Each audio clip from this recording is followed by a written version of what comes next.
recording button here. There we go.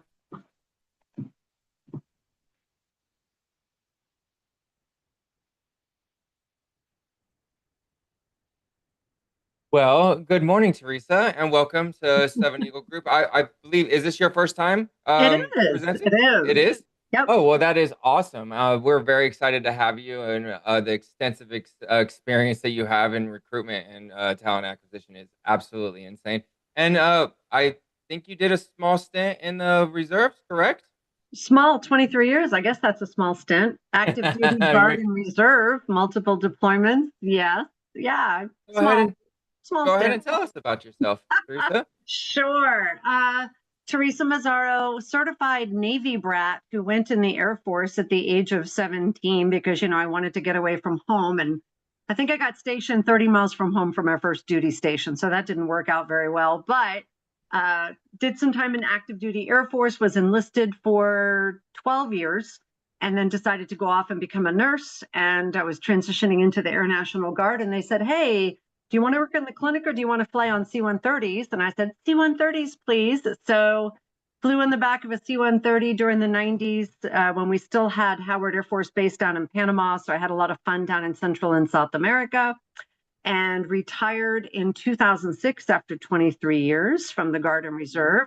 So if anybody who's active duty and isn't actually retiring, don't forget about the Guard and Reserve. That's all I have to say about that, because when I retired back then, I thought 60 is never going to get here. And I just turned 60 this year. And now I have my pension and my health insurance, and I've been working 2 jobs this whole time. So there you go. It's all good. I am a nurse by trade, but I pivoted over to healthcare recruitment 20 years ago. And I speak at conferences all over the country, just talking about best practices in healthcare recruitment. But one of my favorite things to do is to talk to military members as they're transitioning out, military spouses who are serving just as much as that military member is. And they're the ones, I think, sometimes with more grit, resiliency, and flexibility than the military member, because I always joke around with military spouses, like, you guys are literally emptying a refrigerator and a freezer like every 2 years, throwing everything away, and then you have to go buy new stuff and move somewhere across the world, across the country. But I am just happy to be here. So I don't want to just talk about healthcare recruitment. I like to talk about, just as a person who is transitioning from either active duty or any branch of the military, or even a military spouse, some of the things that I've seen in the recruitment space and how you present yourself, but also to prepare you for what it's going to be like. I had a conversation yesterday with a gentleman from Seven Eagle Group. We were chatting about, the shock of things aren't necessarily as orderly as we want them to be in the civilian side of the house. And I'm going to tell a few stories along the way if that helps people connect. And Derek, I don't know if I don't have a slide presentation. I don't do slide presentations, fine. But yeah, I'm a manager of a outpatient radiology centers in Northern Virginia. So we are right outside of DC. We have 20 outpatient diagnostic imaging centers. But again, I'm just here to talk. So I'm going to share a few stories, because the stories are going to help people understand, like, there's a big difference. I always laugh whenever I see somebody's resume that comes through and it's like 20 pages long. And I'm like, well, okay. And then they're applying for a job that they did 20 years ago or 15 years ago in the military. And that's what they actually really loved, but it's buried to 15 years ago. So my advice for those folks is to always just make sure that it doesn't have to be in chronological order. I don't know why we're so obsessed with chronological order of things. If you're applying for a role that is something that is near and dear to your heart, and you did it for 4 years while you were in the military, put that up at the top. I want to highlight this experience, make it personable. I know that everybody thinks that an AI bot is actually reviewing your resume. It's not necessarily true. And if it is, why wouldn't you bring the thing that you're applying for up to the top so it could be recognized by that AI bot and it doesn't have to scan through 9 pages? However, I also want to talk about the shock that you're going to get. And I'm going to tell a story. So I had a manager for an OR operating room position in a hospital, and she'd served 24 years in the Army, had been a nurse for 20 of those years, had been a nurse manager. She transitioned into the military world or civilian world, and I saw 3 jobs in 3 years. And I thought, uh-oh, that's not good. So what does that look like, right? And so I had to ask. I was like, tell me what happened. And the very first thing she said is, I didn't know, what is with people calling in sick? Like, what people are calling in sick? What is that about? And I'm like, what do you mean calling in sick? She goes, well, you don't call in sick in the military. You go to sick bay and then you're told you're sick and then you go home. And I was like, okay, that's a change. So just, these are things people need to be prepared for. And then the other thing she said was, why are people always talking about all their personal stuff and all emotional in the operating room? She goes, we're here to do a job. And I'm like, oh my God, welcome to the world of being in the civilian space where people are probably not as focused on the mission as you are. And then the last thing that really, really made me sad was that people sold her a bill of goods. They sold her a promise of a mission and a vision and a value statement.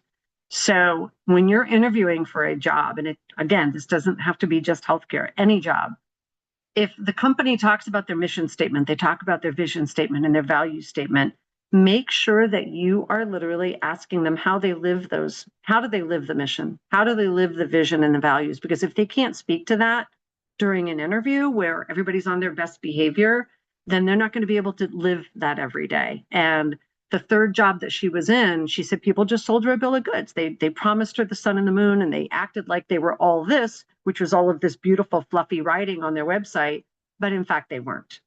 It was polar opposite. And if they had just been honest with her and said, our aspiration is to get here, you might be able to help us, she would be all on board. So when you're interviewing, when you're transitioning out, you need to think about selling yourself for the civilian job that you want. You need to think about it's going to be different. And when you get to that first job, the gentleman I was talking with yesterday, and his brain is totally spacing on me, but the gentleman I talked with from Seven Eagle Group yesterday, he's from Massachusetts. Derek, if you remember his name, you tell me. But Jordy? what was that? Jordy Kern? No, last name was maybe something simpler like a Smith or a I don't know. Ernest. That was probably Ernie. It was Ernie. Yeah, Ernie Yeah. and I were talking about this. So if you are, Ernie and I were chatting about the idea that your first job out of the military is either going to be 20 months or 20 years. I'd say it might be 2 months or 20 years because you're going to know right away what it's like. And let's say, somebody just jumped off the call because they just got an offer letter. How cool is that? So we need to connect with that person. Hopefully they accept it. They're going to take the offer, but then be prepared. If this isn't a skill bridge program, if this isn't a company that is used to hiring people from the military, you're going to go in there with a checklist mentality because when you're PCSing from place to place to place, you check in, you check out. You have a checklist. You know exactly where to go, what to do, and who to report to. In the civilian world, and maybe all the other companies will talk about something different. We're not that together yet. We're really not that together. You might show up and they won't even know who you are. Like the front desk person, whoever it is you're checking with, they were like, who are you? Like, oh, so and so. And that's on us. But don't feel like, uh-oh, did I make the biggest mistake ever? Just realize that it's a little bit different. There isn't a sense of that urgency like there is when you're doing a military, transition from one base to another. And I could talk all day long, but I'm hoping this resonates with people. And Derek, please tell me, am I on track with what I'm talking about? Fine. No, I think it's amazing to hear the stories. One thing that we really like to kind of touch on, especially with someone with military background, is we try and ask questions that are geared towards, what your transition looked like as far as getting out of the military and what kind of things were Sure. helpful, hurtful, or even now, like looking back, what you wish you would have known, those kinds of questions. Absolutely. So it's interesting in the healthcare space. And if there is anybody on this call who's in the military in the healthcare space, what I discovered right away was a lot of the skills and the things that you do in the military don't translate to the civilian world from a certification standpoint. So you might have somebody, and when I can remember being in the middle of nowhere in Colombia, and I would have an enlisted Army gentleman who we called the doc. Well, he was a medic. And we couldn't even hire him in most hospitals because he didn't have a CNA license. Yet he was the person, literally fixing people out there in the middle of nowhere. So think about that while you're in the military, serving in the military. Even if you're going to plan to do 20 or 30 years, think about what do you need to transition yourself successfully as you're getting out. Are you missing a piece of education? Are you missing a certification? Are you missing a licensure? The healthcare space is all about licensure and certification. I run into it with people transitioning from the military, and I also run into it with people transitioning from other countries coming here. I found that out. Like, I had been doing the work of, at the time, was an LPN, a licensed practical nurse, because of the particular job I had. And then I was also doing work in military public health when I was enlisted. And that's when I was transitioning out of active duty, going into the Guard while I was in school for nursing for my RN. And I couldn't get hired anywhere because I didn't have the degrees to back it up and I didn't have the certifications. So that was a big awakening call to me. The other thing I think is important is if you choose to go from active duty to the Guard or reserves, make sure that the employers know that you're serving in the Guard and reserves, and I don't think it's a barrier. I think you need to sell yourself on why it's such a positive thing, because I know sometimes they feel like, well, you're not going to be able to work when I need you to work. It's like, yes, I will. There will be times though when I'm going to go serve my country, and that's okay too. So those are, because I'm not traditional active duty the entire time, I don't feel like I had as many barriers. My barriers came more, and my challenges came more from the Guard and Reserve side, wanting to serve the military and do my job in the civilian side of things. So it is a balance. It's a balance and an understanding. And I've actually had to call my congressman in the past to say, hey, I'm going away for 3 months. I have orders. I have to go. And they're telling me they're not going to hold my job. So, know who your people are to call, know who to reach out to, know when to grab that lifeline to help you. But again, I always like to talk about it because I've had applicants that have come through, and because I'm in the DMV, lots of transitioning military people went out. So I'm going to go back. I'm going to pivot back to that if that's okay, Derek. Is that all right? All right, cool. So when you're interviewing for any job, the tendency is to talk about us, to talk about we, my unit, my squadron, my deployment, my this, my team. And that's fantastic. But when you're interviewing, we're not hiring the team, we're hiring you. So learn how to say the I word, and it's okay. It's okay. Like, we want to hear it. What did you achieve? I led a team. I did this. I achieved that. Those aren't words that typically come from somebody who served in the military, but you need to get used to that vernacular and to talk about the things that you did, because otherwise you're going to walk away from that interview and the person's going to be like, I don't know if they did anything. It sounds like the whole team was doing the work and they didn't do much of anything except they were just on the team. So make sure you highlight the things that you were successful at. Make sure that you highlight the things that were related to your success, that I contributed to that, if that makes sense. I see some thumbs up, so that's a good thing. The other thing that I like sharing my stories, because people come to me and they're like, I don't understand it.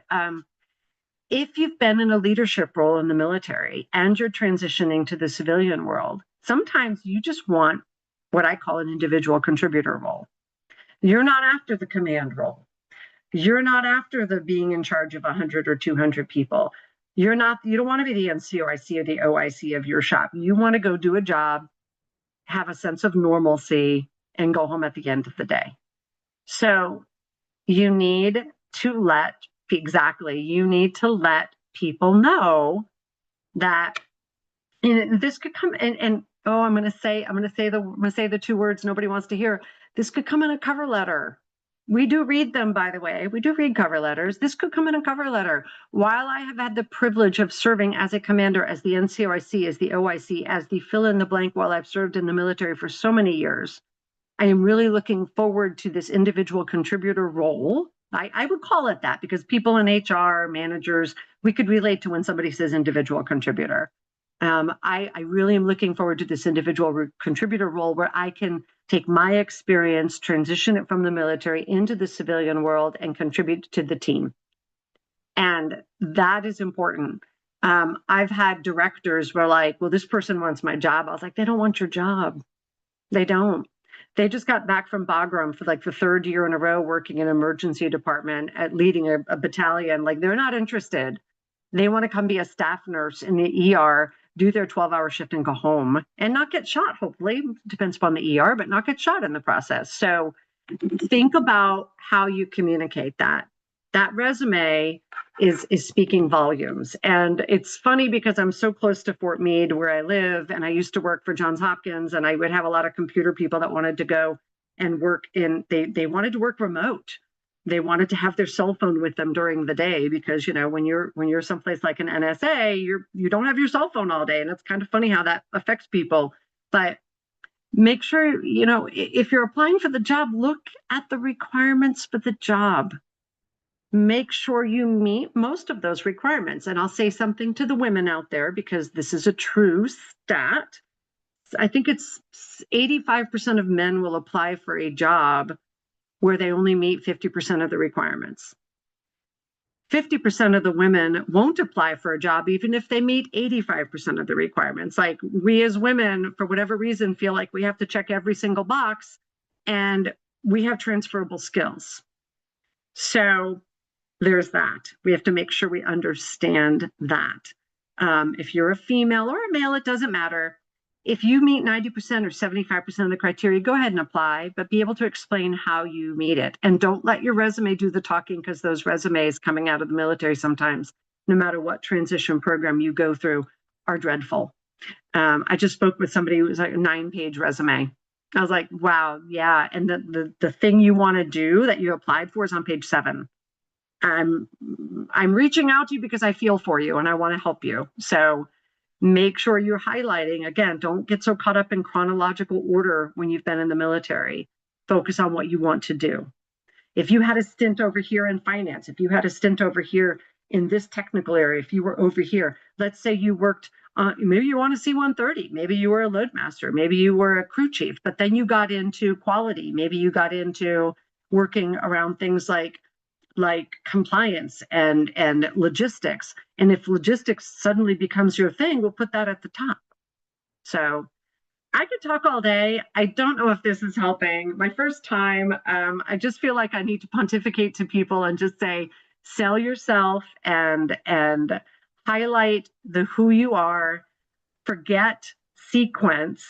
Chronological order is the way to go, right? Like not chronological order, but experiential order, and specifically what you want to do.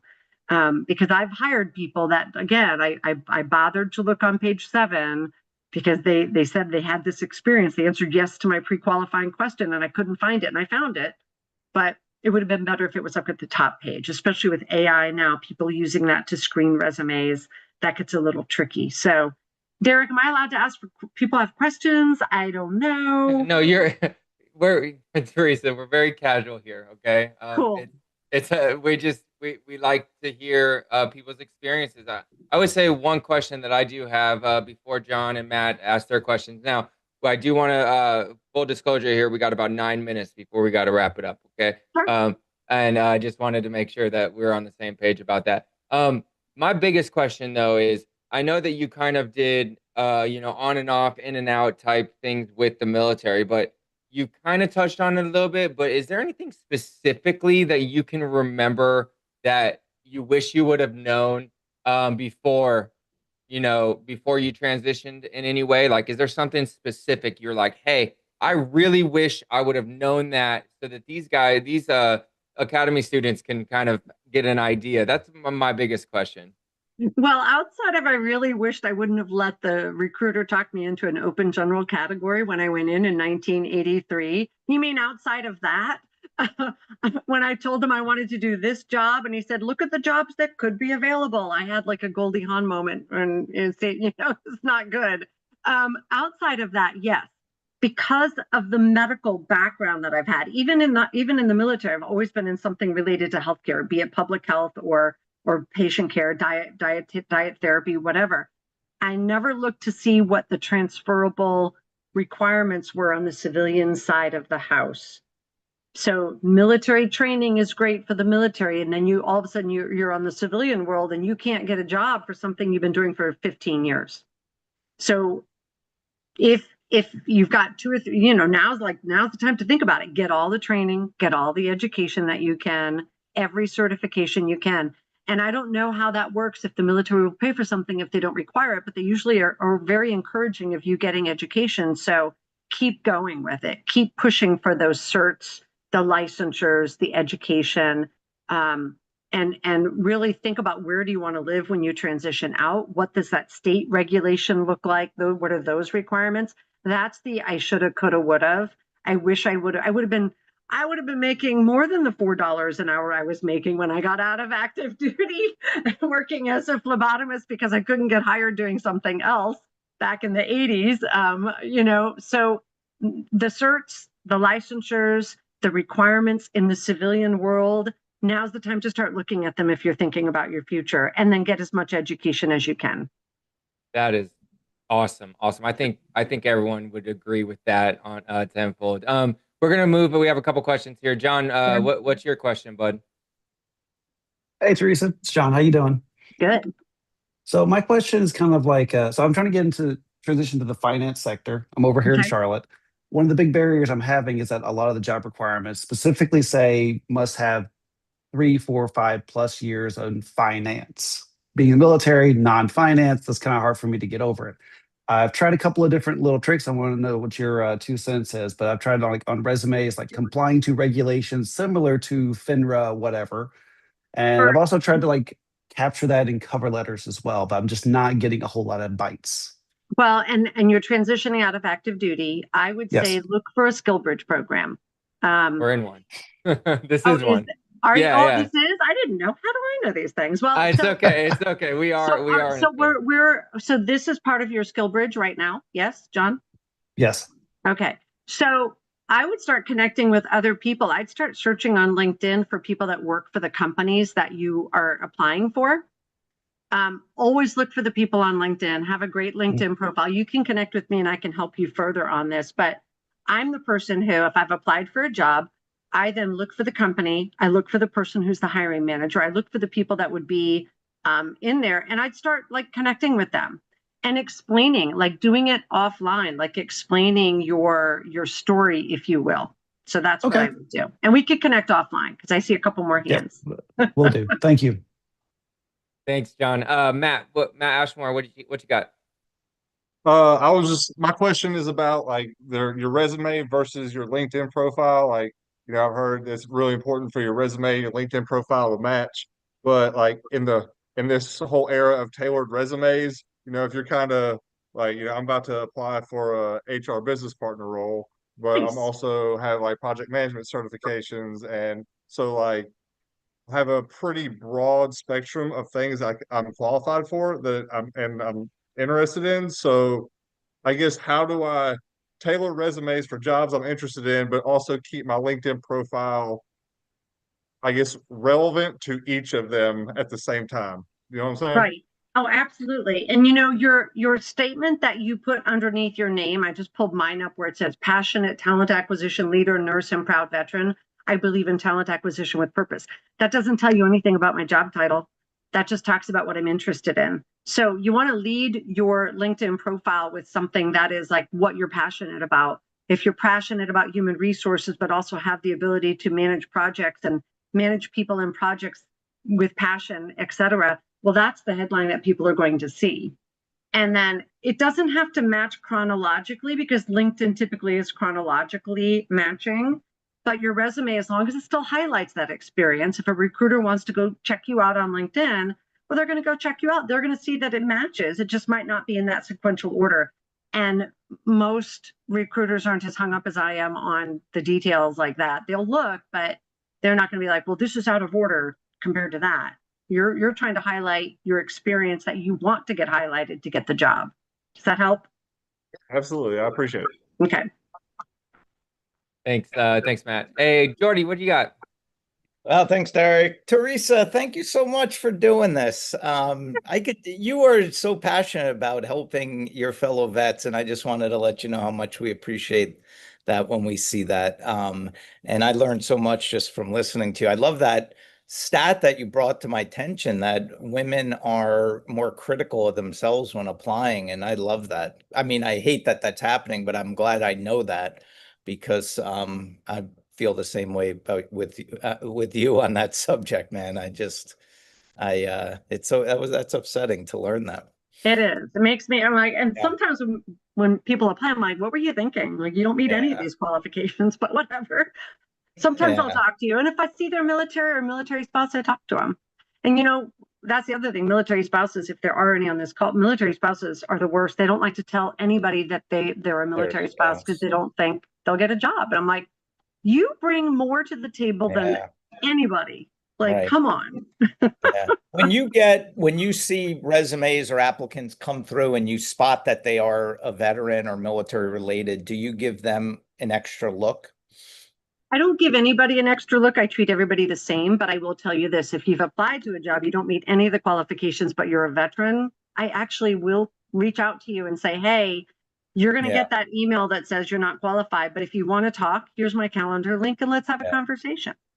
Are you able to, I mean, I know it's a tricky one when you're talking to a candidate who's not being accepted as far as how much information you can give them, but you feel that's a valuable service that you're offering them. Oh, absolutely. I I literally just spent half an hour talking to a military spouse who can't take what I was willing to pay her for a position, and I just connected her with That's Stephanie, who's great. my That's really MSEP nice. Yeah. person. Yeah. That's So really nice that you do that because the world today of applicants, most of the time you don't even hear back from anyone. And if you do get that rejection notice, it's very templated. And the fact yeah, that you're doing that for your applicants who don't make it through, I think you're really helping them get better. So 2.5 thank you for years that. ago, that was me. I was on the other side. Yeah. Everyone's been on that I side. So had an interim gig as I was doing it, and I knew it wasn't going to last forever, but I think I actually got a rejection notice this past spring from a job I applied to 2 years ago. that's the best. Thanks for closing the door. Yeah. That's so funny. Too All much. right. Well, hey, thank you so much for doing this. Derek, thank you for emceeing it. We would love to have you come back and keep sharing your knowledge with our crew. Absolutely. My profile's there. If anybody wants to chat, I am happy to have anybody I could see I got like 18 connection requests already. So we're there. It's all good. And thank you Good so deal. much for having